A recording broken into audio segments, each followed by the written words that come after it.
Hello बच्चों, कैसे हैं आप लोग। स्वागत है आप सभी का। मेरा नाम है विनय कांत भल्ला और आज बेटा हम लोग डिस्कस करने जा रहे हैं मॉडर्न फिजिक्स के most important questions. Now modern physics में हमारे पास 3 चैप्टर आते हैं, ड्यूल नेचर, एटम, न्यूक्लियर। वैसे तो सेमीकंडक्टर भी आता है लेकिन सेमीकंडक्टर आपको अलग से मिलेगा। तो हम लोग बात कर रहे हैं न्यूक्लियर फिजिक्स की बेसिकली, जिसमें हम लोग एटम्स के बारे में बात करेंगे, न्यूक्लियर के बारे में बात करेंगे और ड्यूल नेचर ऑफ मैटर के बारे में बात करेंगे। तो इसमें जो क्वेश्चंस है, अगेन जैसे हर बार की तरह मैं आपको बताता हूं कि ये जो क्वेश्चंस है these are collection of those questions जिनके टाइप के क्वेश्चन आने की प्रोबेबिलिटी सबसे ज्यादा है। तो ये टफेस्ट क्वेश्चन नहीं है, ये इजीएस्ट क्वेश्चन नहीं है। These are the most common type के क्वेश्चन जिनके कंसेप्ट्स काफी बार रिपीट हो सकते हैं। ठीक है, तो अगर आपको इनके कंसेप्ट्स पता है तो आप लोग अपने चेहरे पे स्माइल ला सकते हैं। अगर नहीं पता है तो बेटा थोड़ा सा आंसू आंसू पोंछ लेना और अच्छे से पढ़ लेना। ठीक है, टाइम नहीं है, पेपर आ गया है और क्वेश्चंस करते जाओ, पॉज करते जाओ स्क्रीन, क्वेश्चंस करते जाओ, देखते जाओ कि आपको कितना आता है, कितना नहीं आता है, क्या डाउट है, क्या डाउट नहीं है। जो चीजें नहीं आती हैं, क्योंकि 12th के चैप्टर्स हैं, आपको अच्छे से करने ही करने हैं। जहां डाउट आ रहा है अपने क्लास नोट्स खोलो और उसको अच्छे से पढ़ लेना। ठीक है, तो let's start with the questions. तो हमारे पास पहला प्रश्न का कह रहा है, पहला प्रश्न कह रहा है कि two sources of light emit with a power of 200 watt. The ratio of number of photons of visible light emitted by each source having wavelength 300 nanometer and 500 nanometer respectively will be. Okay. तो हमारे पास जो power होता है वो होता है energy जो हम प्रोवाइड कर रहे हैं पर यूनिट टाइम, और जो टोटल एनर्जी होता है वो होता है number of photons into energy of one photon divide by time. और अगर आप एनर्जी ऑफ फोटोन की बात करोगे तो वो हमारे पास आ जाता है एच सी बाय लैम्डा के बराबर। अब पावर हमारे पास ये लिखा हुआ है N by T H C by lambda. अब एक चीज देखो इसमें से सबकी पावर सेम है, सेम टाइम के लिए बात कर रहे हैं, सेम एच और सेम सी है। तो हमारे पास बेसिकली क्या आ जाएगा, जो एन हो जाएगा, जिसको आप बोल सकते हो P T by H C times lambda, ये फैक्टर पूरा कांस्टेंट है। तो number of photons is directly proportional to lambda आ गया। तो अगर आपको नंबर ऑफ फोटॉन्स का रेशियो चाहिए तो अगर आपके पास वेवलेंथ 300 एंड 500 नैनोमीटर के, मतलब 300 500 है, तो n1 by n2 will be equal to 3/5। ये हमारे पास रेशियो आ जाएगा। तो 3:5 will be the correct answer in this case. ठीक है, नेक्स्ट देखो हमारे पास क्या है। तो ऑब्वियसली वैरायटी आपको पता होनी चाहिए, तो सारे क्वेश्चंस ध्यान से देखते जाना। नेक्स्ट कह रहा है a parallel beam of light of wavelength 900 nanometer and intensity 100 watt per meter square is incident on a surface perpendicular to the beam. The number of photons crossing 1 centimeter square area perpendicular to the beam in 1 second is okay. तो ध्यान से देखो, intensity हमें बोला गया है 100 what पर metre square, और इंटेंसिटी जो होता है हमारे पास वो होता है energy reaching per unit area per unit time. अब ये जो एनर्जी होते हैं टोटल एनर्जी होते हैं, तो टोटल एनर्जी को आप लिख सकते हो number of photons multiplied by energy of one photon divide by area into time. अब इसने पूछा number of photons crossing 1 centimetre area perpendicular to the beam in 1 second.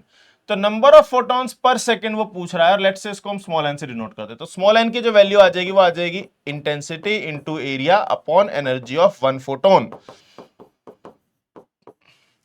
900 nanometer दिया हो तो मुझे उसको फिर एच सी बाय लैम्डा लिखना पड़ेगा। तो number of photons per unit time जो पास कर रहे हैं वो आई ए लैम्डा बाय एच सी आ जाएगा। इंटेंसिटी इट सेज 100, ए की वैल्यू जो है हमारे पास 1 सेंटीमीटर स्क्वायर है, तो आप इसको 10 टू द पावर -4 लिख सकते हो, इनटू लैम्डा। लैम्डा हमारे पास 900 नैनोमीटर है, तो 910 पावर -9 आ जाएगा, divided by H C. H हमारे पास होता है 6.6 इंटू 10 इज पावर -34, और सी हमारे पास है 3 इंटू 10 टू द पावर 8। तो अगर आप अप्रोक्सीमेट बात करोगे तो हमारे पास आ जाएगा इन 1 सेकेंड ना ये हमारे पास 3 से कट जाएगा, 3/6.6। देखो अगर 3/6 होता तो ये 5.5 आ जाता, लेकिन 3/6.6 है तो 5 से थोड़ा सा कम आएगा, यानी कि ये 4.5 वाला फैक्टर आ जाएगा। तो मैं एक बार 10 की कितनी पावर है वो देख लेता हूं। तो मैं इस 3 और इस 6.6 को एक बार अलग कर ले रहा हूं, 3/6.6 अलग कर ले रहा हूं।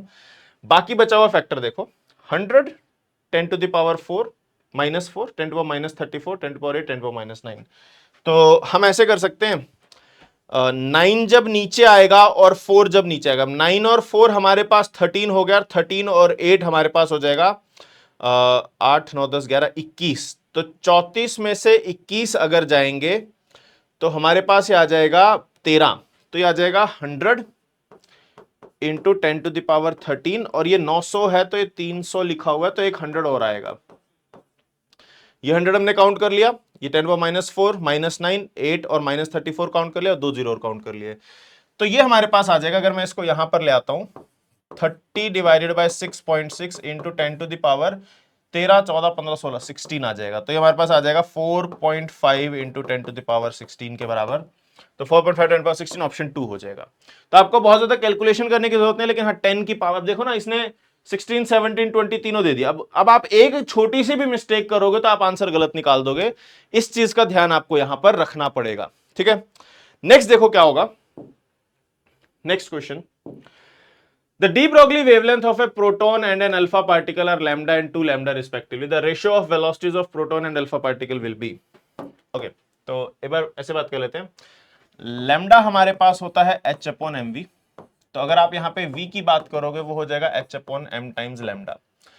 तो जो ये कह रहा है कि अल्फा पार्टिकल है हमारे पास, ratio of velocity of proton to alpha particle, तो velocity of proton divide by velocity of alpha particle जो है, क्योंकि h दोनों के लिए सेम होगा, तो हम बोल सकते हैं mass of proton lambda of proton, mass of alpha particle lambda of alpha particle. अब मास ऑफ अल्फा पार्टिकल जो होता है हीलियम न्यूक्लियस 4 टाइम्स होता है मास ऑफ प्रोटॉन के, तो अगर मैं इसको 4m लिख दूं तो ये m होगा। लैम्डा ऑफ अल्फा पार्टिकल का जो लैम्डा है वो उसने 2 लैम्डा दिया हुआ है, और प्रोटॉन के लिए उसने लैम्डा लिया हुआ है, तो ये अगर आप रेशो देखोगे सीधा 8 के बराबर आ जाएगा।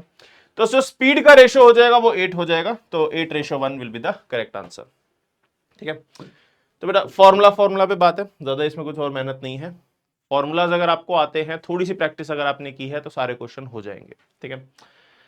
नेक्स्ट क्वेश्चन, और हाँ फिर याद दिला दूं भैया, पॉज करके क्वेश्चन खुद से करना है। बार बार मैं साइड इसलिए हो रहा हूं कि भैया पॉज करो, क्वेश्चन करो और फिर आगे बढ़ो।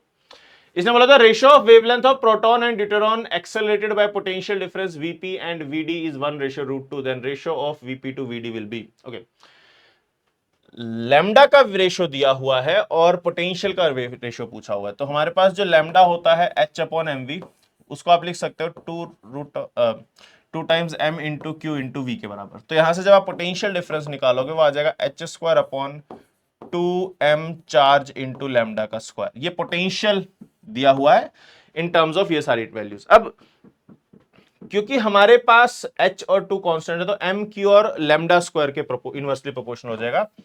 तो vp टू vd पूछा है, तो ये आ जाएगा हमारे पास mass of deuteron, charge of deuteron और लैम्डा ऑफ ड्यूटेरॉन का square divided by mass of proton, charge of proton और लैम्डा ऑफ प्रोटॉन का स्क्वायर। तो ड्यूटेरॉन हमारे पास जो हाइड्रोजन का आइसोटोप होता है, उसमें मास जो होता है डबल हो जाता है, तो एक प्रोटॉन और एक न्यूट्रॉन होता है, 2m/m आ जाएगा। चार्ज की जहां तक बात है, हमारे पास दोनों में सेम चार्ज होता है। और लैम्डा, अब इसने बोला है कि the ratio of wavelength of proton and deuteron, तो lambda of proton divide by lambda of deuteron is 1/√2 दिया हुआ है। तो lambda D by lambda P का होल स्क्वायर करोगे तो वो 2 आ जाएगा, तो ये कट जाएगा और ये हमारे पास आ जाएगा 4:1 के बराबर। तो 4:1 will be the correct answer in this case, ठीक है। ये छोटे छोटे पॉइंट्स ध्यान रखना आ रहे हैं। अब देखो लैम्डा का रेशियो देके कोई वैल्यूज पूछ सकता है, तो इस टाइप के क्वेश्चंस बहुत सारे आते हैं। नेक्स्ट क्या बोल रहे, de Broglie wavelength of a molecule in a gas at room temperature 300 kelvin is λ1. If the temperature of the gas is increased to 600 Kelvin, then the de Broglie wavelength of the same gas molecule will become. Lambda हमारे पास होता है h upon M we, जिसको आप लिख सकते हो √2m into kinetic energy. Kinetic energy for a gas molecule, gas molecule के जो काइनेटिक एनर्जी होती है, ट्रांसलेशन की अगर मैं बात करूं, वो आता है 2m इंटू 3/2 kT। 2 से 2 काटोगे तो आ जाएगा हमारे पास h अपॉन √3m kt के बराबर। तो जैसे कि आप देख रहे हो lambda is inversely proportional to √t आ गया है, तो आप बोल सकते हो लैम्डा इंटू √t एक कांस्टेंट वैल्यू आएगी अगर हम इसमें सिर्फ और सिर्फ टेम्परेचर चेंज कर रहे हैं। तो हमारे पास आ जाएगा λ1 into √300 is equal to λ2 into √600। तो जो λ2 आएगा वो आ जाएगा λ1 डिवाइडेड बाय √2 के बराबर, सीधा सीधा। तो बाद में जो वेवलेंथ हो जाएगी वो 1/√2 टाइम्स ऑफ λ1 हो जाएगा। So this will be your answer. ठीक है, सिंपल, ज्यादा कुछ करने की जरूरत है, फॉर्मूला बेस्ड अगेन। नेक्स्ट देखो, an electron with speed v and a photon with speed c have same de Broglie wavelength. If the kinetic energy and momentum of electron are EEPE and that of the photon are EPH and PPH respectively, which of the following is correct? Okay. Same wavelength होने का मतलब देखो, lambda of electron is equal to lambda of photon, ये इसने बोला है। Lambda होता है H upon momentum is equals to H upon momentum. तो हमारे पास मोमेंटम ऑफ इलेक्ट्रॉन और मोमेंटम ऑफ फोटोन बराबर हो गया, तो हमारे पास पहला स्टेप तो ये आ गया, तो ये वाला फैक्टर और ये वाला फैक्टर तो गलत हो गया। फिर एनर्जी की बात करते हैं। अब एनर्जी लिखते टाइम ही सारा ध्यान रखना पड़ता है, क्योंकि इलेक्ट्रॉन एक पार्टिकल है, उसकी काइनेटिक एनर्जी काइनेटिक एनर्जी लिखी जाती है half mv square. Photon is not a मतलब मासलेस पार्टिकल है, तो उसकी एनर्जी ऐसे नहीं लिखी जाती है हाफ mv स्क्वायर, उसकी एनर्जी लिखी जाती है हमारे पास mc स्क्वायर से। तो हमारे पास जब एनर्जी आएगी तो देखो, आप अगर एनर्जी ऑफ इलेक्ट्रॉन लिखना चाहते हो वो हमारे पास हाफ mv स्क्वायर है, तो इसको मैं pv बाई 2 लिख सकता हूं, mass into velocity is p, है ना। मोमेंटम की टर्म में लिख ले रहा हूं, इफ दोनों को मैं p लिख लेता हूं तो। और एनर्जी ऑफ फोटोन होता है हमारे पास p इंटू सी के बराबर, तो मैं डायरेक्ट लिख दे रहा हूं क्योंकि उन्होंने रेशो में v और c का प्रयोग किया हुआ है। तो जब मैं इनका रेशो निकालूंगा, रेशो क्या हो जाएगा, energy of electron divide by energy of photon. ये कहां से आया आपको पता होना चाहिए कि जो मोमेंटम होता है वो एनर्जी अपॉन सी होता है, energy H C by lambda होता है, तो एच बाय लैम्डा होता है, एच बाय लैम्डा, ठीक है। तो ये हमारे पास p से p कट जाएगा, ये आ जाएगा v बाय 2c के बराबर, तो v बाय 2c ये आ जाएगा ऑप्शन 2 इन दिस केस, ठीक है, सिंपल। तो ऐसा नहीं कि आप एक्स्ट्रा चीजें ऐड किए जा रहे हो, मोमेंटम की वैल्यू भी लिखे जा रहे हो, कुछ कुछ लिखे जा रहे हो, v और c की टर्म में आ ही नहीं रहा है, ऐसा टाइम वेस्ट नहीं करना है। ये क्वेश्चंस यहाँ पे कराने का रीजन यही है कि ऐसा भी लिखा जा सकता है और ये चीजें आपको ध्यान रखनी है। नेक्स्ट क्वेश्चन देखो, the work function of a substance is 3 electron volt. The longest wavelength of light that can cause the emission of photoelectrons from this substance is approximately. तो लैम्डा हमारे पास आ जाएगा 1240 डिवाइड बाय 3, अगर nanometre में लिखना है तो, है ना। एनर्जी लिखते हैं 3, तो 3 4 जा 12, 3 1 जा 3, 3 3 जा 9.3, तो 313.3, तो closest to 414 nanometer. Single line question, single line questions बेटा, ज्यादा कुछ है ही नहीं, सिंगल लाइन क्वेश्चंस। और बहुत सारे होते हैं, ऐसा नहीं कि एक दो होते हैं, बहुत सारे होते हैं। ऑब्वियसली बहुत सारे क्वेश्चंस में बहुत सारी कैलकुलेशन भी होती है। न्यूक्लियर फिजिक्स में, जैसे न्यूक्लियस में तो कैलकुलेशन ही कैलकुलेशन भरी होती है, उसकी कैलकुलेशंस की प्रैक्टिस खूब सारी आप लोगों को करनी पड़ेगी, ठीक है। फिलहाल यहां पे आते हैं। In a photoelectric effect experiment, a light of frequency 1.5 times the threshold frequency is made to fall on the surface of photosensitive material. Now if the frequency is halved and intensity is doubled, the number of photoelectron emitted will be. अब intensity से तो क्या होता है ना कि number of photons बढ़ जाते हैं, नंबर ऑफ इलेक्ट्रॉन्स बढ़ जाते हैं, लेकिन प्रॉब्लम क्या है ना कि जो इनिशियल फ्रीक्वेंसी है वो 1.5 टाइम्स ऑफ थ्रेशोल्ड फ्रीक्वेंसी है, और फाइनल फ्रीक्वेंसी है जो इसका हाफ यानी कि 0.75 टाइम्स ऑफ थ्रेशोल्ड है।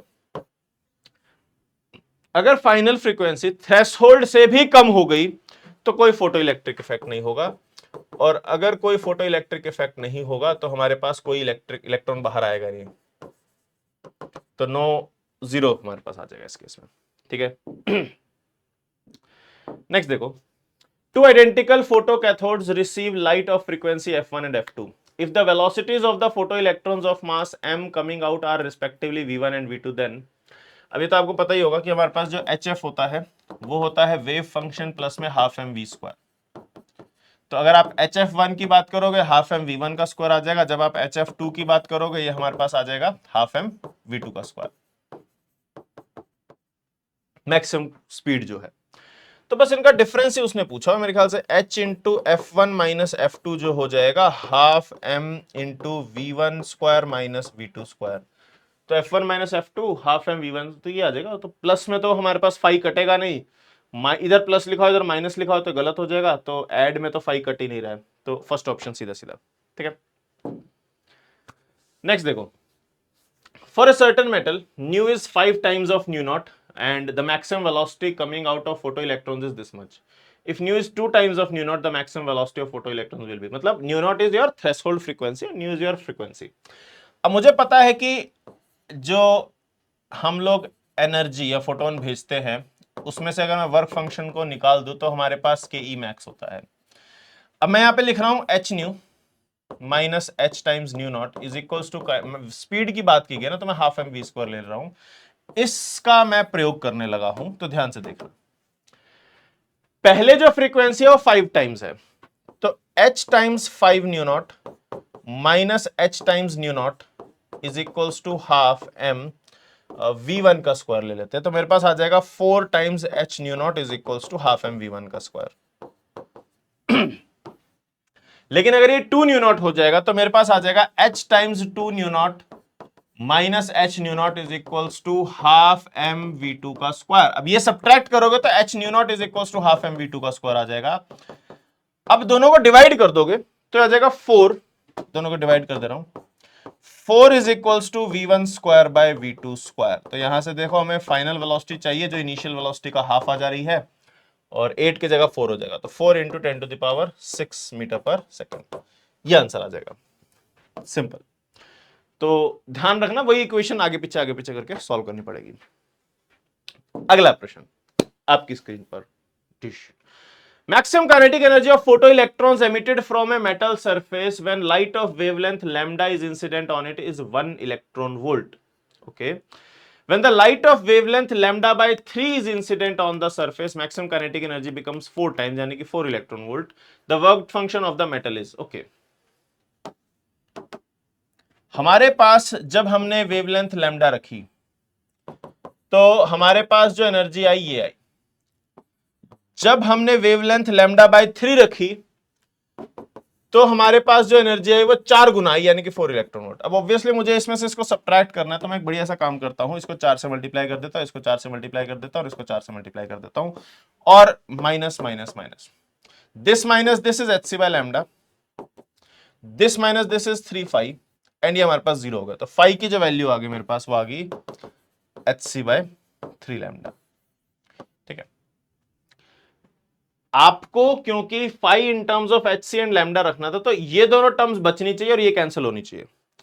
अगर आपसे वो बोलता कि 5 in terms of electron volt निकालो, तो हम एच सी बाय लैम्डा को मतलब 3 से मल्टीप्लाई करके सब्ट्रैक्ट करते ताकि ये कट जाए और ये वैल्यूज में आंसर आ जाए। ठीक है, तो उसके अकॉर्डिंग अपने को चलना पड़ता है। नेक्स्ट क्या कह रहा है, for the photoelectric effect, maximum kinetic energy of the photoelectrons is plotted against the frequency of incident photons as shown in the figure. The shape of the graph gives, slope of the graph gives. तो यार हमें पता है कि जो h into F होता है वो हमारे पास वर्क फंक्शन प्लस के ई मैक्स होता है। तो अगर आप के ई मैक्स वर्सेस फ्रीक्वेंसी का ग्राफ बनाना चाहते हो तो देखो के ई मैक्स की जो वैल्यू आ जाएगी वो आ जाएगी h टाइम्स फ्रीक्वेंसी माइनस 5, और जब इसको कंपेयर करोगे y is equals to m times x plus C, तो आपको पता चलेगा स्लोप जो है वो प्लैंक्स कांस्टेंट है। तो Planck's constant will be the answer. यही काइनेटिक एनर्जी की जगह अगर वो स्टॉपिंग पोटेंशियल लेता तो इसकी जगह आप ई वी नॉट लिखते, ई को आपको डिवाइड करना पड़ता, तो h बाई ई हमारे पास स्लोप हो जाती। कब? जब यहां पर काइनेटिक एनर्जी की जगह क्या होता? स्टॉपिंग पोटेंशियल होता। तो दोनों कर्व में ध्यान रखना, क्योंकि इसने h अपॉन ई का भी वैल्यू बोली हुई है कि पॉसिबल, मतलब क्वेश्चन में पूछा हुआ है, तो जल्दबाजी मत करना। काइनेटिक एनर्जी होता है तो स्लोप h होता है, स्टॉपिंग पोटेंशियल होता है तो स्लोप h बाई ई होता है। ठीक है, ओके। नेक्स्ट क्वेश्चन देखो क्या बोल रहा है। Root D1 and root D2 are impact parameters corresponding to the scattering angles 60 degree and 90 degree respectively. When alpha particle is approaching gold nucleus, for D1 is equals to x D2 the value of x will be. अब देखो ये चीज आपको याद रखनी है भैया, ये डेरिवेशन नहीं है इसकी, इसका जस्ट ध्यान रखना है कि हमारे पास जो इम्पैक्ट पैरामीटर होता है that is directly proportional to cot of theta by 2. अब उसने बोला है root of D1 is the impact parameter, तो root of D1 by root of D2 अगर आप करोगे तो आपके पास cot of 60 degree by 2 divided by cot of 90 degree by 2, तो 45 डिग्री होगा, और कॉट 30 डिग्री रूट 3 हो जाता है। तो आप दोनों का स्क्वायर करोगे तो D1 आ जाएगा 3 टाइम्स D2। तो D1 अगर 3 टाइम्स D2 है तो x की वैल्यू 3 आ जाएगी। ये इसमें आपको याद करना पड़ेगा, इसको अच्छे से याद रखना। ठीक है। नेक्स्ट देखो, if the radius of first orbit of hydrogen atom is 5.29 10 to the minus 11 0.529 angstrom बोलते हैं जिसको 4.29 10 to the minus 11 मीटर बोला है। the radius of fourth orbit will be, R naught आपको ये वैल्यू दी गई है और आपको पता होना चाहिए जो रेडियस होता है वो n square times R naught होता है। If they are talking about fourth orbit तो वो आपको 4 का स्क्वायर टाइम्स आर नॉट जानना चाह रहा है, तो 16 times of 5.29 into 10 to the power minus 11, तो 8 पॉइंट समथिंग आ जाएगा, क्योंकि ये मल्टीप्लाई करोगे तो 80 से थोड़ा सा ज्यादा, तो 8.46 एंगस्ट्रॉम, मतलब वही है, ये 10 वो माइनस 11 है, ये हम इसको एक 10 को नीचे लेके आएंगे और सॉल्व करेंगे तो आंसर आ जाएगा ये। कैलकुलेशन सिंपल सी। If the difference between n plus 1th orbit Bohr radius and nth Bohr radius is equals to n minus 1th Bohr radius, then find the value of n। तो ये कह रहा है कि radius of n plus 1th Bohr radius minus radius of nth Bohr radius, अगर हमारे पास radius of n minus 1th Bohr radius है तो हमारे पास n की वैल्यू क्या होगी।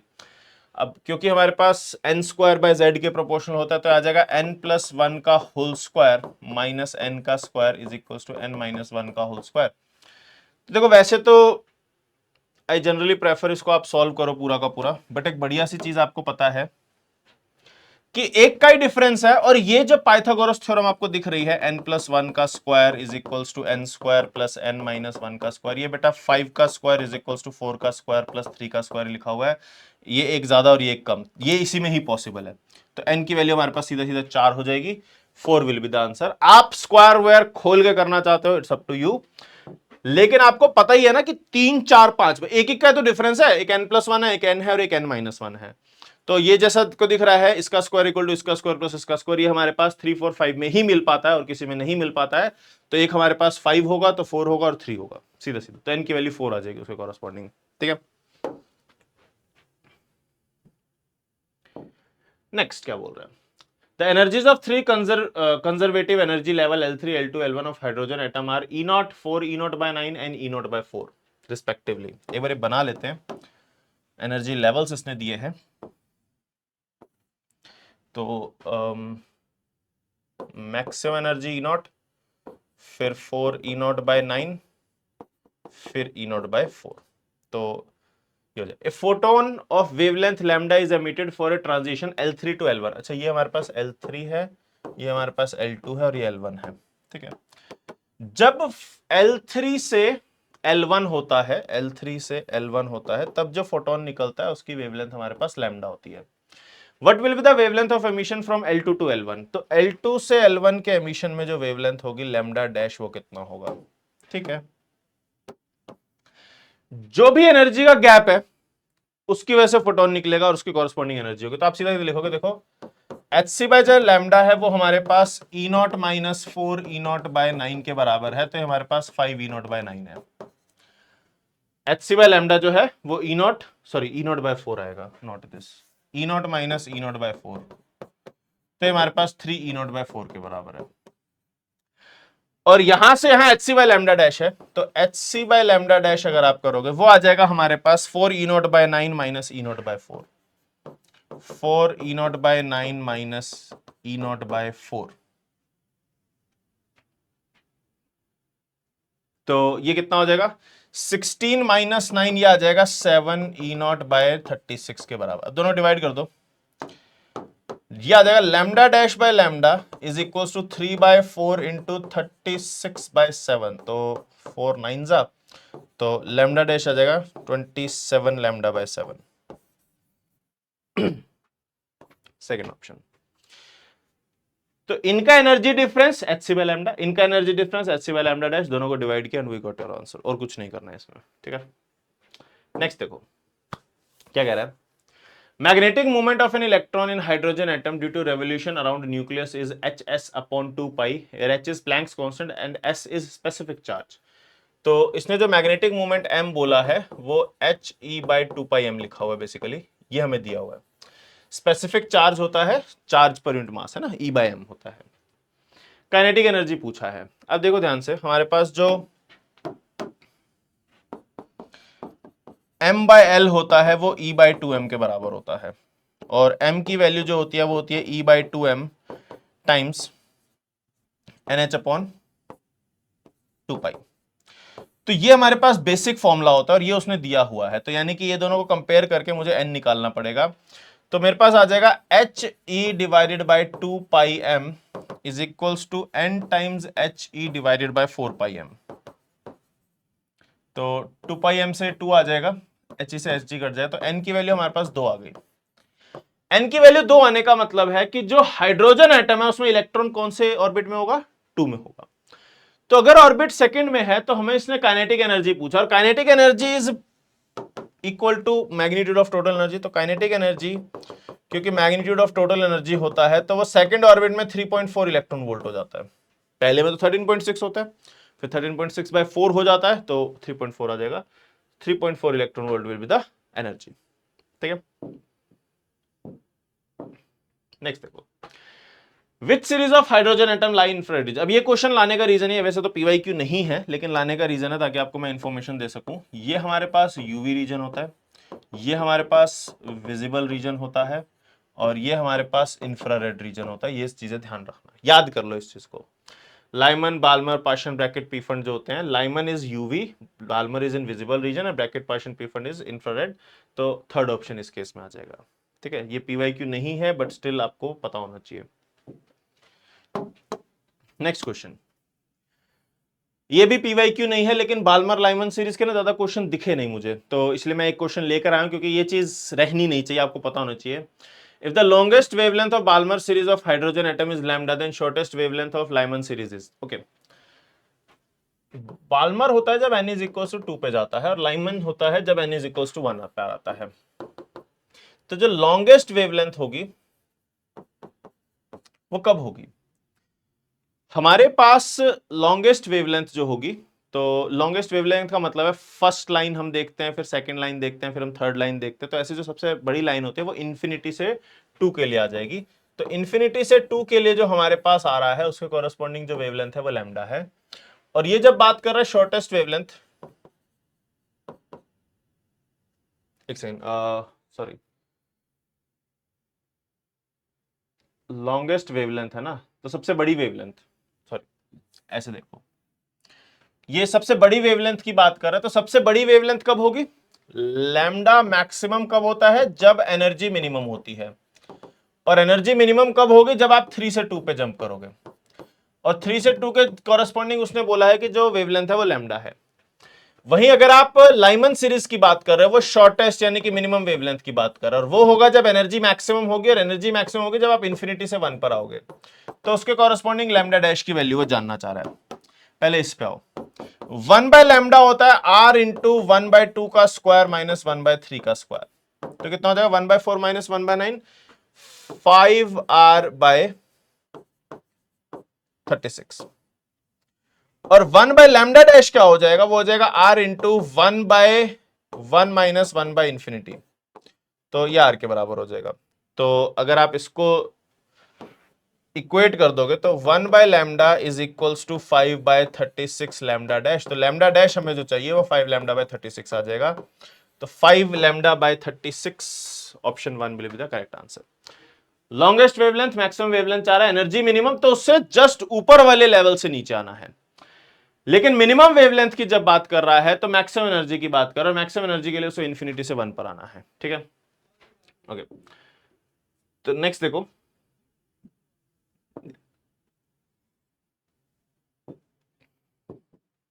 भैया सारे क्वेश्चन, सारी वैरायटी ढंग से देख लेना, कर लेना, खुद से सॉल्व कर लेना, छोड़ना मत, है ना। ऐसा ना हो कि मुझे नहीं पेपर देना है, मुझे आपको समझाना है कि क्वेश्चंस कैसे होते हैं। गिवन द टाइम क्रंच मैं जल्दी करा सकता हूं, लेकिन लुकिंग एट कि आपका एग्जाम आ रहा है, आप कोई टॉपिक या कोई क्वेश्चंस छोड़ नहीं सकते हो।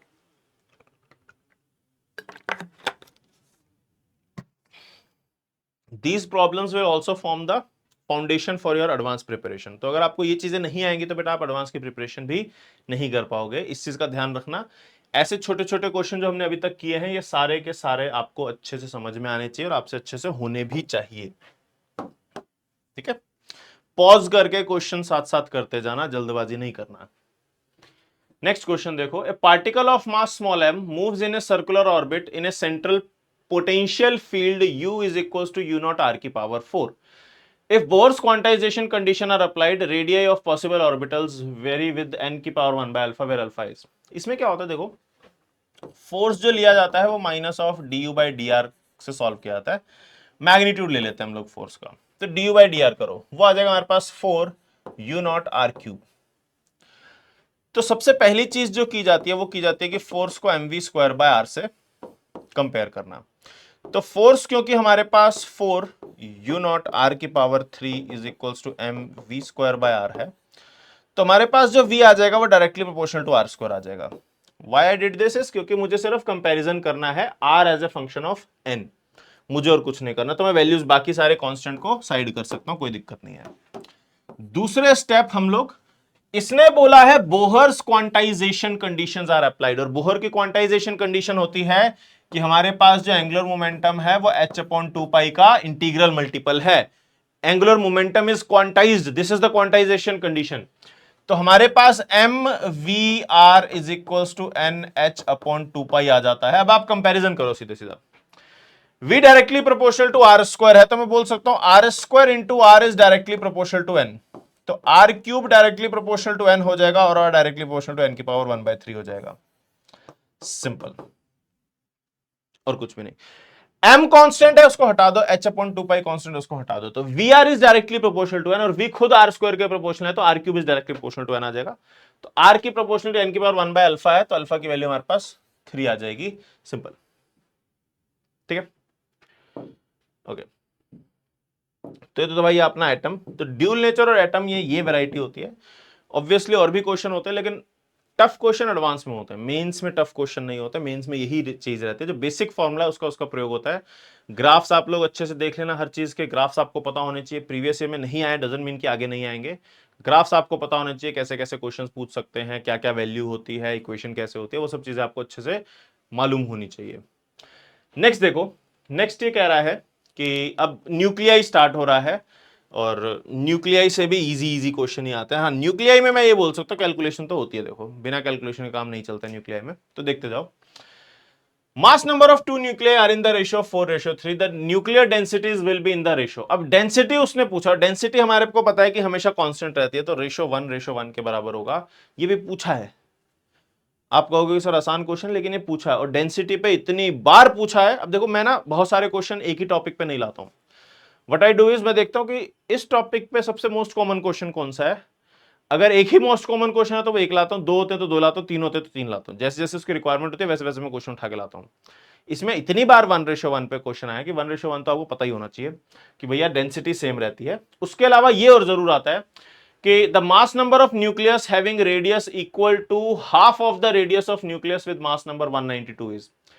तो क्या हो रहा है कि हमारे पास जब मास नंबर 192 है, लेट से उसका रेडियस आर है, लेकिन मास नंबर जब हमारे पास a डैश है तो रेडियस उसने बोला है कि इसका हाफ है।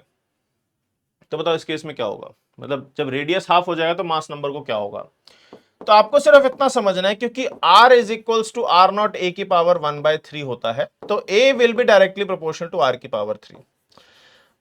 अगर आप रेडियस को हाफ कर रहे हो तो मास नंबर 2 की पावर 3, मतलब 1/2 की पावर 3 टाइम्स हो जाएगा। तो आपके पास a डैश जो हो जाएगा वो a/2 की पावर 3 टाइम्स हो जाएगा, क्यूब पे हो जाएगा, रेडियस से क्यूब पे। तो आ जाएगा हमारे पास 192 डिवाइड बाय 2 टू 4 टू 8, तो आ जाएगा 8 टू 16, 8 4 32, 24 आ जाएगा ये प्रोपोर्शनलिटी। कि रेडियस a की पावर 1/3 पे डिपेंड करता है, तो a रेडियस के क्यूब पे डिपेंड करेगा। तो आपने रेडियस हाफ किया है तो a जो हो जाएगा 2 की पावर 3 टाइम्स हो जाएगा, 1/2 की पावर 3 टाइम्स हो जाएगा, यानी कि 1/8 हो जाएगा। तो 192 का 1/8 24 आ जाएगा। ठीक, next, decay of proton to neutron is. अब ये क्वेश्चन कॉमन नहीं है, लेकिन फिर भी मैं लाया हूं, क्यों, क्योंकि आपको एटलीस्ट ये पता होना चाहिए कि प्रोटॉन जो है वो न्यूट्रॉन में कब टूटता है। It is possible only inside the nucleus, that is the correct answer. बाकी ऑप्शन में डिस्कस कर लेता हूं, लेकिन पहला ही ऑप्शन आ गया। तो प्रोटॉन जो है ना सिर्फ और सिर्फ न्यूक्लियस में स्टेबल होता है, न्यूक्लियस के बाहर प्रोटॉन स्टेबल होता ही नहीं है। तो आपके पास जो रिएक्शंस होती हैं, बहुत सारे रिएक्शन आप देखोगे कि उसमें न्यूक्लियस निकलता है, रियल लाइफ रिएक्शंस में न्यूक्लियस निकलता है, प्रोटॉन नहीं निकलता है, क्योंकि प्रोटॉन बाहर स्टेबल ही नहीं होता है। अगर प्रोटॉन निकलता भी है तो बाहर जाके वो फिर कन्वर्ट हो जाता है। तो हमारे पास क्या होता है कि not possible but neutron to proton conversion is possible. ये स्टेटमेंट गलत है, लेकिन न्यूट्रॉन से प्रोटॉन कन्वर्जन होता है। Not possible as proton mass is less than the neutron mass. Always possible associate with beta positive decay. नहीं, ये सारे गलत हैं। आपको ध्यान रखना है कि जो प्रोटॉन है न्यूट्रॉन में सिर्फ और सिर्फ न्यूक्लियस के अंदर डीके कर सकता है, बाहर प्रोटॉन पॉसिबल ही नहीं होता। बाहर न्यूट्रॉन मिल सकता है न्यूक्लियस के, लेकिन प्रोटॉन नहीं मिलता है। ये छोटी सी इंफॉर्मेशन फीड कर लो। ये कॉमन नहीं है लेकिन पूछ सकता है, क्योंकि पूछा जाता है, पूछा गया है। ये कब पूछा था? 2021 में पूछा था। ओके, अब जैसा कि आपको पता है इसमें बहुत सारे हमारे पास प्रश्न जो आते हैं,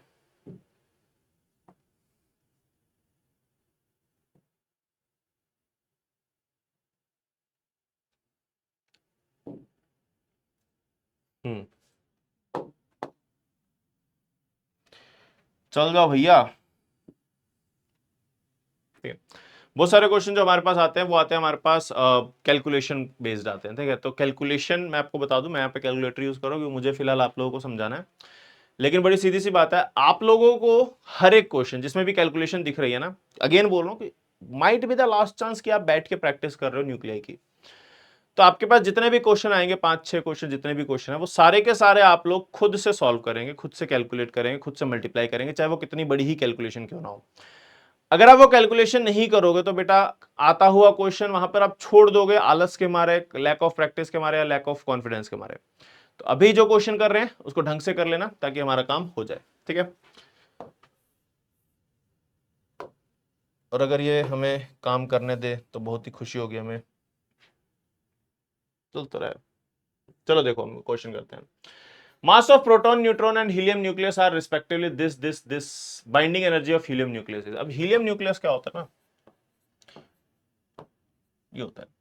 तो इसमें हमारे पास दो प्रोटॉन होते हैं और इसमें हमारे पास दो न्यूट्रॉन होते हैं। ऑब्वियसली इनका मास ज्यादा होगा और इसका मास कम होगा। तो जब मैं मास डिफेक्ट निकालूंगा डेल्टा एम, मैं लिखूंगा 2 times mass of proton plus 2 times mass of neutron minus mass of helium nucleus. ठीक है, हम ये करते हैं। तो 2 times mass of proton, proton जो है हमारे पास 1.0073 है, 1.0073 plus 2 times mass of neutron हमारे पास है 1.0087 माइनस 4.0015। तो आ जाएगा हमारे पास 73 इंटू 2 हो जाएगा 6 1404 सॉरी 2, और वहीं ये हो जाएगा हमारे पास 7 2 14 2। ठीक है, माइनस 4.0015। तो अगर मैं इसको सॉल्व करूं तो आ जाएगा 6 4 10, 7 4 11 12, एक और एक 2 3, 0.4 माइनस 4.0015। तो जो डिफेक्ट आ गया हमारे पास, मास डिफेक्ट, 4 कट जाएगा, 320 में से 15 जाएंगे तो हमारे पास आ जाएगा 0.0305 AMU। इसको आपको मल्टीप्लाई करना है 931.5 से, तो आपके पास जो बाइंडिंग एनर्जी आ जाएगी वो डेल्टा एम इंटू 931.5 आ जाएगा। तो it will be like 0.0305 multiplied by 931.5। तो 9 3 27 होता है और 28 के अराउंड कुछ आ जाएगा आंसर, 28.4 मेगा इलेक्ट्रॉन वोल्ट। तो इजी है क्वेश्चन, टफ नहीं है। बस आपको देखो, कैलकुलेशन आपके सामने की नहीं चल रहा कोई बात नहीं, लेकिन कैलकुलेशन आपके सामने की अब चल गया। कैलकुलेशन कर सकते हो, अगर टाइम भी लग रहा है ना तो अभी कर लो, बार बार आपसे बाद में नहीं होगी प्रैक्टिस। नेक्स्ट देखो, फाइंड द बाइंडिंग एनर्जी पर nucleon for tin. Mass of proton दिया हुआ है, मास ऑफ न्यूट्रॉन दिया हुआ है, मास ऑफ न्यूक्लियस दिया हुआ है। तो ये वही चीज है, देखो हमारे पास जो डेल्टा एम होगा वो होगा, इसमें 50 तो है प्रोटॉन और 70 है हमारे पास न्यूट्रॉन, और मास ऑफ टिन हमारे पास अलग है। ठीक है, आपको पता है प्रोटॉन ये है 120 में से 50 गए, 70 हमारे पास न्यूट्रॉन हो जाएंगे। तो मैं लिखूंगा 50 टाइम्स मास ऑफ प्रोटॉन। अब इसने मास ऑफ प्रोटॉन बोला है 1.00783, 1.00783। 70 टाइम्स मास ऑफ न्यूट्रॉन इसने बोला है 1.00867 माइनस टिन का मास है 119.902199। अब ये छोटी छोटी वैल्यूज डाल देते हैं, बहुत छोटी, जैसे इतनी छोटी वैल्यू है, लेकिन ये कैलकुलेशन आसान है, इसे टफ नहीं है। 50 मल्टीप्लाइड बाय 1.00783, ये आ जाएगा हमारे पास 50.3915 प्लस 70 इंटू 1.00867 ये आ जाएगा हमारे पास 70.6069। 70.6069 इसी में ही मैं ऐड कर देता हूं ये वैल्यू 50.3915, तो हमारे पास ये आ जाएगा। इसमें से आप सब्ट्रैक्ट कर दो वो 119.902199 902199, तो ये वैल्यू आ जाएगा हमारे पास 1.0962, और इसको मल्टीप्लाई कर देना है 931 से, तो ये आ जाएगा मेरे पास, जो बाइंडिंग एनर्जी आ जाएगी वो आ जाएगा 1020.563। और क्योंकि मुझे बाइंडिंग एनर्जी पर न्यूक्लियॉन निकालना है, तो बाइंडिंग एनर्जी पर न्यूक्लियॉन बेटा होता है, हम बाइंडिंग एनर्जी को डिवाइड कर देते हैं कितने नंबर ऑफ टोटल न्यूक्लियॉन्स है। इसमें 120 न्यूक्लियॉन्स है, तो आप इसको डिवाइड कर दोगे अगर 120 से, तो ये आ जाएगा हमारे पास 8.5 के अप्रॉक्स, तो this will be 8.5 mega electron volt. 8.5 हमारे पास ये आ जाएगा। ठीक है, मानता हूं कैलकुलेशन है, लेकिन आप लोग थोड़ी सी प्रैक्टिस करोगे तो ये चीजें हो जाएंगी। ध्यान रखना, जब सॉल्व कर रहे हो गलती नहीं करनी, पूरी की पूरी कैलकुलेशन आपको खुद से करनी है। ठीक है, ये माइनस का 119.902199 और रहेगा। ठीक, नेक्स्ट देखो, करो भैया करो, खुद से करो, सॉल्व करो। क्या बोल रहा है? The explosive in a hydrogen bomb is a mixture of hydrogen, tritium, lithium in some condensed form. The chain reaction is given by lithium और न्यूट्रॉन मिलकर हीलियम और ट्राइटियम बनाते हैं, और helium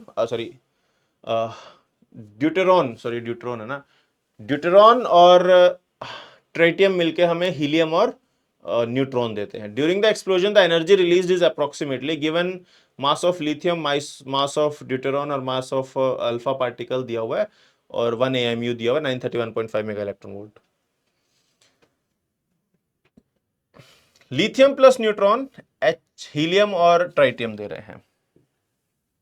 lithium plus neutron helium plus tritium दे रहे हैं। Deuteron और ट्राइटियम मिलके दे रहे हैं अल्फा पार्टिकल और न्यूट्रॉन। आप इन दोनों इक्वेशंस को ऐड कर दो। देखो इक्वेशंस को ऐड करो, क्या होगा कि हमारे पास इधर जो ट्राइटियम है इससे कट जाएगा, इधर का न्यूट्रॉन इससे कट जाएगा, हमारे पास बचेगा कि लिथियम और ड्यूटेरॉन, क्या लिया उसने 3636, वो हमें देगा 2 टाइम्स ऑफ हीलियम न्यूक्लियस 24, ये देगा। तो आपके पास ये फाइनल इक्वेशन बनेगी, और इसमें अब इसने पूछा है आपसे कि बताओ इस केस में एनर्जी कितनी रिलीज होगी, तो डेल्टा एम सी स्क्वायर होगा, या फिर आप डेल्टा एम की वैल्यू निकालोगे। आप कहोगे देखो ये अगर मिलके ये बना रहे हैं, एनर्जी रिलीज हो रही है, तो इनिशियल मास ज्यादा रहा होगा, तो mass of lithium plus mass of deuteron minus 2 times mass of alpha particle will give you the mass defect. तो मास ऑफ लिथियम उसने दिया हुआ है आपको 6.01690, 6.01690 प्लस में मास ऑफ ड्यूटेरॉन 2.01471, 2.01471, और हीलियम का दिया 4.00388, तो माइनस 2 टाइम्स 4.00388। ठीक है, तो आप इसको सॉल्व करोगे, देखो क्या आएगा, 6.01690 प्लस 2.01471 इक्वल्स ये माइनस 4.00388 4.00388 माइनस 4.00388, ये आ गया हमारे पास 0.02385। और इन्होंने बोला है कि आप एक एएमयू को 931.5 मेगा इलेक्ट्रॉन वोल्ट बोल सकते हो। तो मैं इसको मल्टीप्लाई कर दूंगा 931.5 से, 931.5 से यह आ जाएगा 22.21, तो आ जाएगा 22.216। तो ये हमारे पास एनर्जी रिलीज आ गई। इसको नीचे कर देते हैं। तो इतनी एनर्जी रिलीज हुई है 22.216 है, तो 22.22 आ जाएगा। ठीक है, तो ये डायरेक्ट क्वेश्चन है बेटा, साथ सामने सामने आपके, कुछ नया कुछ नहीं करना पड़ रहा है बहुत ज्यादा। ये मैं क्वेश्चन इसलिए लाया हूं, हमने बाइंडिंग एनर्जी निकाल ली, हमने बाइंडिंग एनर्जी पर न्यूक्लियॉन निकाला, हमने दो अलग अलग रिएक्शंस हो रही हैं, तो अगर हमें पूछा जाए तो क्या करना है वो हमने निकाल लिया। तो अब इस तरीके से सारे क्वेश्चंस कर सकते हो। अब जैसे ये क्वेश्चन है, two lighter nuclei combine to form a comparatively heavier nucleus by the relation given below, कि हमें X12 X12 Y24 दे रहा है। The binding energies per nucleon for this and this is 1.1 and 7.6 mega electron volt. The energy release in this process is, हमारे पास जो binding energy of X है वो हो जाएगा 1.1 इंटू 2 यानी कि 2.2 मेगा इलेक्ट्रॉन वोल्ट, और जो बाइंडिंग एनर्जी ऑफ Y है तो वो हो जाएगा 7.6 मल्टीप्लाइड बाय 4, तो 6 4 जा 24, 30.4। अब इतने मेगा इलेक्ट्रॉन वोल्ट है। आपके पास जो एनर्जी रिलीज्ड होगी वो हो जाएगी binding energy of Y minus 2 times binding energy of X, क्योंकि दो मिल रहे हैं ना। तो binding energy of Y is 30.4 minus 4.4, तो आ जाएगा अपने पास 26 के बराबर, 26 mega electron volt. That will be your answer in this case. तो अगर आप इसको गौर से देखो, कुछ कर, इसमें तो कैलकुलेशन भी नहीं है, आपको बस ध्यान रखना है कि एनर्जी जब रिलीज होती है तो बाइंडिंग एनर्जी, देखो अगर ये रिएक्शन हो रही है, ये बन रहा है, तो इसमें ज्यादा स्टेबिलिटी होगी, तो यानी कि इसकी बाइंडिंग एनर्जी ज्यादा होगी।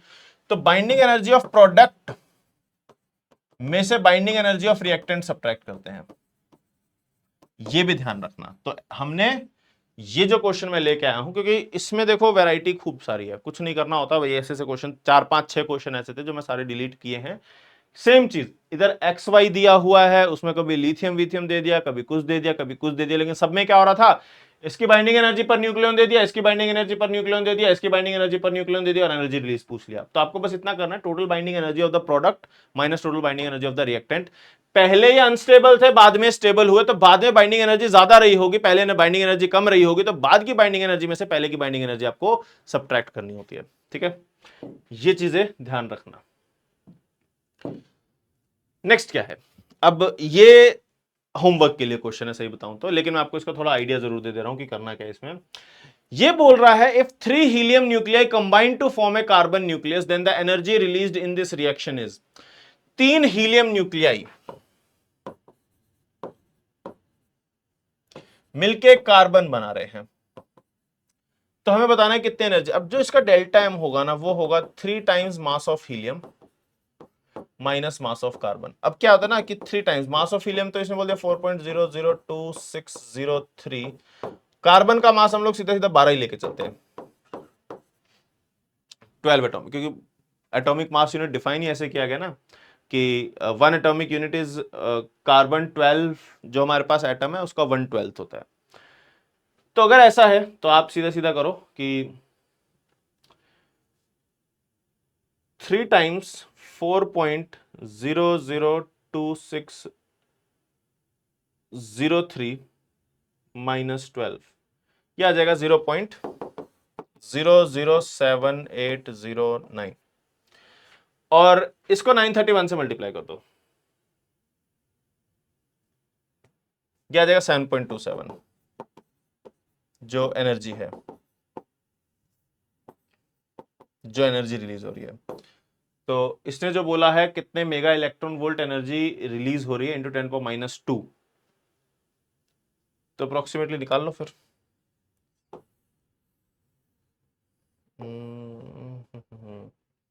ये थोड़ा ओके 9087809 931, तो हम डायरेक्ट ही मल्टीप्लाई करते हैं, एक बार इसको हटा दें।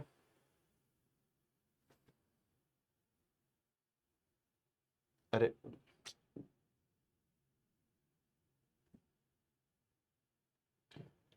आओ भैया वापस आओ। तो 0.007809 मल्टीप्लाइड बाय 931 बोला ना इसने। तो अगर इसने ऐसे बोला तो ये हो जाएगा हमारे पास 727 इंटू 10⁻⁻² मेगा इलेक्ट्रॉन वोल्ट। तो हमारे पास आंसर आ जाए 727। तो फिर इसके ऊपर यही इसी टाइप से क्वेश्चन बनेगा। ठीक है, तो है देखो टफ नहीं है, इसको आप 931 से इजीली मल्टीप्लाई भी कर सकते हो। थोड़ा कैलकुलेटिव है डेफिनेटली, लेकिन टफ नहीं है। तो ये 727 इंटू 10⁻² मेगा इलेक्ट्रॉन वोल्ट आपके पास आ जाएगा। 2024 का क्वेश्चन है, देख रहे हो, ये क्वेश्चन भी 2024 का। अब ये थोड़ा सा नई वेराइटी आई थी, इसकी कोई नंबर ऑफ क्वेश्चन ज्यादा नहीं है, इसके नंबर ऑफ क्वेश्चन है ही नहीं, मतलब मुझे तो 2-4 टाइप के, मतलब इस टाइप के क्वेश्चन तो शायद 1-2 ही थे। एडवांस में फिर भी थोड़ा थोड़ा रिलेशन आता है, लेकिन मेंस में नहीं है। क्वेश्चन कैसे थे?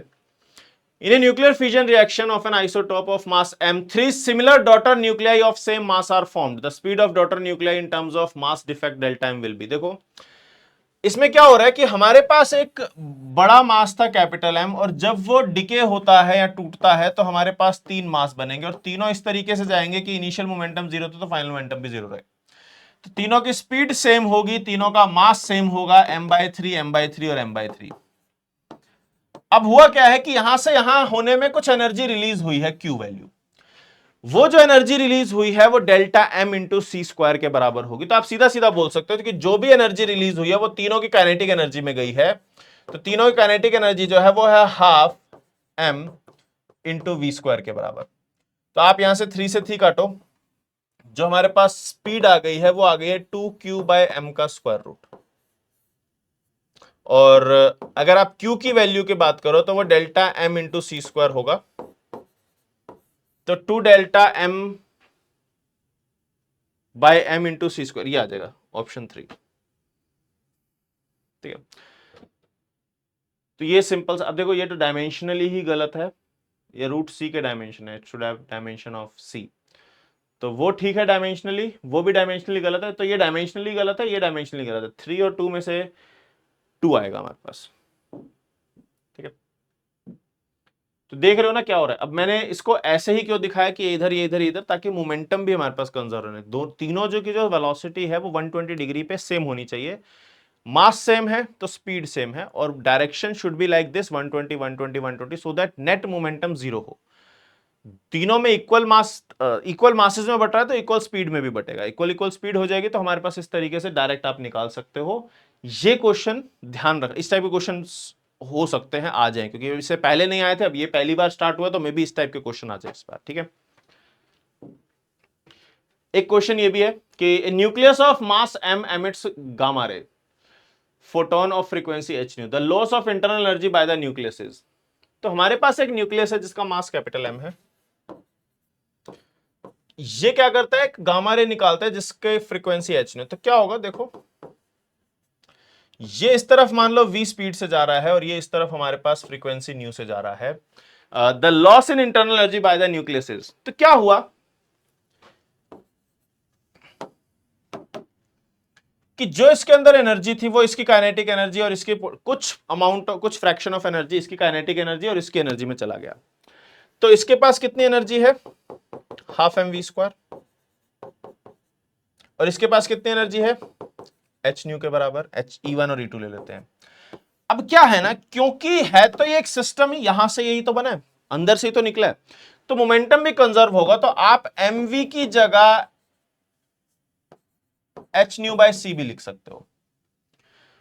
तो अगर मुझे इन terms of h new answer चाहिए तो मैं इसको क्या कहूंगा, देखो कि जो एनर्जी है पहले वाले पार्टिकल की हाफ mv का होल स्क्वायर बाय m अगर मैं कर दूं तो आ जाएगा h square new square divided bye 2mc square के बराबर। मतलब half mv square kinetic energy लिख सकते हैं, लेकिन उसने किसी भी ऑप्शन में हाफ mv स्क्वायर नहीं लिखा हुआ, तो उसने तो h न्यू के टर्म में लिखा हुआ है। तो मैंने क्या किया, मोमेंटम कंजर्व किया कि इसका मोमेंटम और इसका मोमेंटम बराबर होगा। इसकी एनर्जी अगर एच न्यू है तो इसको सी से डिवाइड करोगे तो मोमेंटम हो जाता है। तो इसका मोमेंटम एमवी, उसका मोमेंटम एच न्यू बाय सी। तो हमारे पास एमवी की वैल्यू आ गई, एम से मल्टीप्लाई डिवाइड किया, वैल्यू डाल दी, एनर्जी आ गई। अब जो टोटल एनर्जी का लॉस हुआ है डेल्टा ई, वो हमारे पास E1 प्लस E2 के बराबर है। अब पहले सुन लो कि E1 प्लस E2 है क्यों। एक न्यूक्लियस था, उसके अंदर बहुत सारी चीजें हैं, उसके अंदर एनर्जी स्टोर्ड है, उसमें से कुछ फ्रैक्शन ऑफ एनर्जी बाहर निकली। वो जो एनर्जी बाहर निकली in the terms of photon and its speed, ये दो चीजों में बाहर निकली। तो जो इसके पास एनर्जी थी उसमें से जो एनर्जी डिक्रीज हुई वो कहां गई है, वो यही दो तो गई है। तो जो लॉस हुआ है एनर्जी में वो इसकी काइनेटिक एनर्जी और इसकी एनर्जी में बट गया है। तो loss will be equal to इसकी एनर्जी प्लस इसकी एनर्जी, तो दोनों की एनर्जी का सम कर दोगे तो आपके पास आ जाएगा H square new square divided bye 2mc square plus में एच न्यू। तो एच न्यू जब आप कॉमन ले लोगे तो आपके पास ये पहले वाला ऑप्शन दिख रहा है मुझे, तो ये आ जाएगा। ठीक है, सिंपल। तो ये क्वेश्चंस भी आते हैं। ठीक है, नेक्स्ट देखो क्या बोल रहा है। In a hypothetical fusion reaction the identity emitted particles. अब ऐसे क्वेश्चन भी खूब सारे आते हैं। इसमें क्या होता है ना, जो रिएक्शन होती है तो नंबर ऑफ पार्टिकल्स जो होते हैं पहले और बाद में वो सेम रहते हैं। अब कुछ मास गायब होता है, लेकिन दैट डजंट मीन कि हमारे पास नंबर ऑफ पार्टिकल्स चेंज हो जाते हैं न्यूक्लियर रिएक्शन में भी। तो जैसे ये हमारे पास ऊपर 236 है, 92 है। अब ये 92 है, 56 और 36, तो 6 से 12, 5 3 8 9। तो नीचे तो 92 का 92 है, लेकिन मैं अगर 141 और 92 को ऐड करूं तो आ जाएगा 3 3 एक जाएगा 2, 233 है। तो 3 का गैप आ रहा है, तो ये 3 टाइम्स आर लिखा हुआ है, ये होना चाहिए हमारे पास न्यूट्रॉन, क्योंकि न्यूट्रॉन 0 और 1 देगा। तो 141, 92 और 3 मिलके 236 दे देंगे।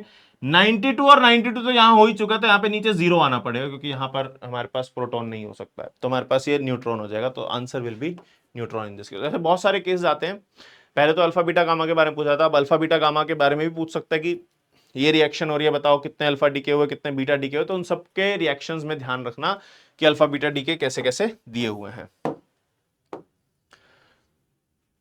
जैसे क्वेश्चन है, which of the following nuclear fragments correspond to a nuclear fusion between neutron and a uranium isotope. आपको बस ये चेक करना है कि जब ये रिएक्शन हो रही है हमारे पास ऊपर 236 आना चाहिए और नीचे 92 आना चाहिए सम। तो आप चेक करोगे 144 प्लस 89 प्लस 4, तो हमारे पास जैसे 4 4 8 8 और 9 हमारे पास हो जाएगा 7 14 और 8 24 22 237 आ रहा है। तो अगर ऐसा आ रहा है तो ये गलत हो जाएगा। तो आपको सम ऐड और सब्ट्रैक्ट करके चेक करना पड़ेगा किसमें क्या आ रहा है किसमें क्या नहीं आ रहा है। जैसे इनका सबको चेक करो, 56 और 36 92 हो गया, ठीक है, 37 और 92 है, लेकिन स्टिल ये गलत है। तो इन सबका जब चेक करोगे आप देखोगे कि ये वाला जो ऑप्शन है जैसे 144 89 और 3, तो ये हमारे पास ऊपर 236 आ जाएगा और नीचे 92 ही है। तो हमारे पास fourth option will be the correct answer in this case. Next देखो, नेक्स्ट क्या है हमारे पास कि लास्ट ही क्वेश्चन है और ये अच्छा क्वेश्चन है। मैं इस क्वेश्चन को इसलिए लेकर आया क्योंकि इस पे बेस्ड क्वेश्चन आए हैं, आते हैं, और इसको बस थोड़ा ध्यान सुनना है क्वेश्चन क्या बोल रहा है। ये रिएक्टर का क्वेश्चन है, रिएक्टर पे बेस्ड क्वेश्चन आते हैं। होता न्यूक्लियर फ्यूजन जो हम लोग पढ़ते हैं उसी पे बेस्ड होता है। थोड़ा सा एक्स्ट्रा दिमाग लगाना पड़ता है, वो दिमाग क्या लगाना पड़ता है समझना। In a reactor 2 kg of uranium fuel is fully used up in 30 days. The energy released per fission is 200 mega electron volt. Given that the Avogadro number is 6.023 in 10 power 26 per kilomole and 1 electron volt is this much joules, power output of the reactor is close to. Power output होता है total energy जो हम लोग release करेंगे divided by जो time लेगा वो। तो एनर्जी जो रिलीज करेंगे नंबर ऑफ न्यूक्लियाई इनटू एक न्यूक्लियाई से जो एनर्जी रिलीज हो रही है डिवाइड बाय टाइम। अब नंबर ऑफ न्यूक्लियाई की बात करते हैं। 6.023 इन 10 पावर 26 पर किलो मोल होने का मतलब है कि अगर आपके पास यूरेनियम जिसका मास नंबर 235 है तो 235 केजी में 6.023 into 10 to the power 26 atoms होंगे, न्यूक्लियाई होंगे। इतने यूरेनियम होंगे, यूरेनियम लिख देता हूं। तो अगर मुझे 2 केजी में चाहिए तो मैं क्या करूंगा, मैं कहूंगा देखो इसको 2/235 into 6.023 into 10 to the power 26 uranium nuclei होंगे। यानी कि 235 केजी में अगर इतने यूरेनियम न्यूक्लियाई हैं तो 2 केजी में इतने यूरेनियम। अब मुझे पता चला कितने यूरेनियम न्यूक्लियाई हैं। एक यूरेनियम न्यूक्लियाई से कितनी एनर्जी निकलती है, 200 मेगा इलेक्ट्रॉन वोल्ट। तो अगर मुझे पावर चाहिए तो मैं क्या कहूंगा, देखो एनर्जी कितनी निकल रही है, 2/235 into 6.023 into 10 raise to the power 26 है वो। इतने यूरेनियम न्यूक्लियाई है। एक न्यूक्लियाई में से इतना इलेक्ट्रॉन वोल्ट एनर्जी निकलता है, और अगर मैं उसको 1.6 × 10⁻19 से मल्टीप्लाई कर दूं तो इतने जूल एनर्जी निकल रहा है हमारे पास यूरेनियम न्यूक्लियाई से। टोटल ये आ गया मेरे पास, इतनी एनर्जी रिलीज हो रही है। लेकिन मुझे टाइम से भी डिवाइड करना, कितने दिन है, 30 दिन। लेकिन जब पावर की बात करते हो, वॉट की बात करते हो, तो वो जूल पर सेकंड होता है, तो ये डेज है। इसको 24 से मल्टीप्लाई करोगे घंटे आएगा, 60 से मल्टीप्लाई करोगे मिनट करेगा, 60 से डिवाइड करोगे मतलब मल्टीप्लाई करोगे तो ये सेकंड देगा। ये पूरी कैलकुलेशन आप लोगों को करनी है और उसके बाद आपके पास आ जाएगा कि उसकी पावर आउटपुट है कितनी।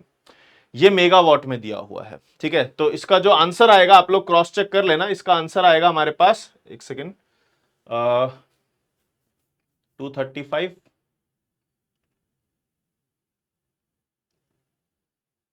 ठीक है, अप्रोक्सीमेटली मैं आपको बता दूं 60 का राउंड आएगा। कैलकुलेशन आप लोग खुद कर लीजिएगा, सिंपल सी कैलकुलेशन है और ये आपके पास है। अब इसमें क्या है ना कि देखो हमने मॉडर्न फिजिक्स के जितने भी मेजर पॉइंट्स थे, जितने मेजर टॉपिक्स हैं, सारे के सारे कवर कर लिए हैं। आपका ड्यूल नेचर पूरा हो गया, एटम पूरा हो गया, न्यूक्लियाई हो गया है। इसमें जो मोस्ट कॉमन टॉपिक्स थे वो सारे हमने कर लिए हैं। आप लोगों को यहां तक सारी की सारी चीजें पता होनी चाहिए। नेक्स्ट क्लास में आपका सेमीकंडक्टर भी होगा, semiconductor will be your last topic. तो इस सब में क्या है ना कि आप कर चुके हो, अब आपने पीवाईक्यूज कर लिए हैं। इसके बाद आप लोग खूब सारे पेपर्स देना, प्रीवियस ईयर के ही पेपर, चाहे आपने प्रीवियस ईयर क्वेश्चंस कर लिए, कोई दिक्कत नहीं, लेकिन प्रीवियस ईयर के पेपर्स करो, मॉक टेस्ट दो। जितने ज्यादा मॉक टेस्ट दोगे उतना ही बढ़िया आपके मार्क्स बढ़ेंगे। तो आप लोगों का जो अब सबसे पहला काम होना चाहिए वो यही होना चाहिए कि खूब सारे जितने ज्यादा दे सको पेपर दो। पेपर का एनालिसिस करो कि मुझे क्या आता है और क्या नहीं आता, और जो चीजें नहीं आती है उनको रिवाइज करो। पेपर एनालिसिस रिवीजन दिन में 2 बार, सुबह पेपर एनालिसिस रिवीजन, शाम को पेपर एनालिसिस रिवीजन। ये रोज का आप लोग बना लो। अगर आप 2 दिन में 3 पेपर भी दोगे तो चलेगा, लेकिन पेपर एनालिसिस और पेपर देना सिर्फ मैटर नहीं करेगा, उसका एनालिसिस, उसका रिवीजन भी मैटर करेगा, ठीक है। तो ये चीजें आप लोग ढंग से करो। अगर आप इतना भी कर लेते हो तो बेटा सफिशिएंट है जेई मेंस में 150 मार्क्स, 180 मार्क्स, 200 मार्क्स क्रॉस करना। बट अगेन आपने 2 साल में क्या कुछ किया है, कितनी मेहनत की है, वो सब मैटर करेगा ही करेगा, ठीक है। तो ठीक है बेटा, मिलते हैं अगली बार, तब तक के लिए ऑल द वेरी बेस्ट। बड़े से पढ़ाई करते रहना और फोड़ के आना जेई मेंस, ठीक है। All the very best.